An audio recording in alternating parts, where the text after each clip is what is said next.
As a civilization, we will have so many gifts, just as you as individuals have so many individual gifts as you sit before me. How will you use these gifts? And will you take pride in your gifts or pride in your choices? I got the idea to start Amazon 16 years ago. I came across the fact that web usage was growing at 2,300% per year, and I'd never seen or heard of anything that grew that fast. And the idea of building an online bookstore with millions of titles, something that simply couldn't exist in the physical world, was very exciting to me. I just turned 30 years old, and I'd been married for a year. I told my wife, Mackenzie, that I wanted to quit my job and go do this crazy thing that probably wouldn't work, since most startups don't, and I wasn't sure what would happen after that.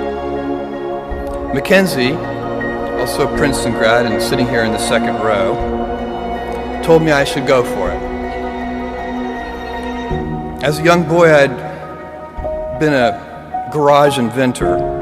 I'd invented an automatic gate closer out of cement-filled tires, a solar cooker that didn't work very well out of an umbrella and aluminum foil, baking pan alarms to entrap my siblings. I'd always wanted to be an inventor, and she wanted me to follow my passion. I was working at a financial firm in New York City with a bunch of very smart people, and I had a brilliant boss I much admired. I went to my boss and told him I was going to start a company selling books on the internet. He took me on a long walk in Central Park, listened carefully to me, and finally said, "That sounds like a really good idea, but it would be an even better idea for someone who didn't already have a good job."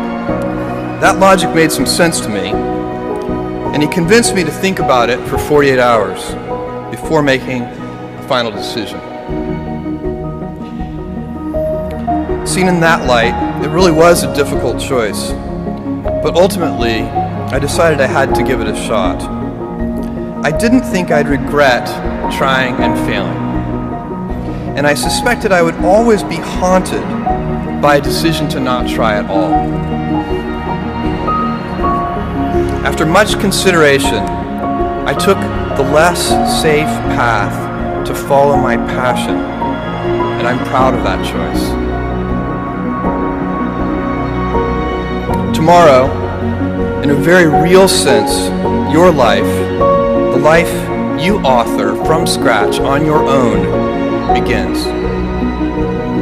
How will you use your gifts? What choices will you make?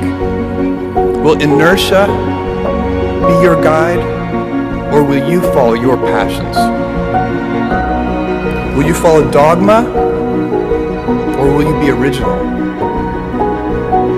Will you choose a life of ease, or a life of service and adventure? Will you wilt under criticism, or will you follow your convictions?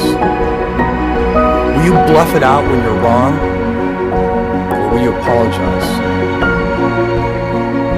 Will you guard your heart against rejection, or will you act when you fall in love? Will you play it safe, or will you be a little bit swashbuckling? When it's tough, will you give up, or will you be relentless?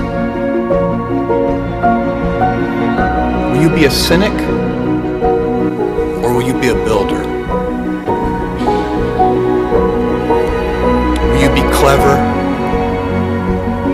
at the expense of others, or will you be kind?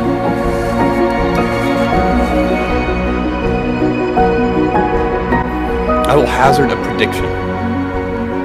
When you are 80 years old, and in a quiet moment of reflection, narrating for only yourself the most personal version of your life story,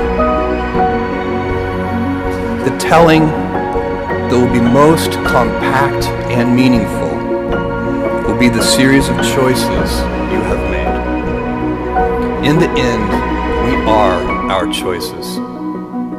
Build yourself a great story.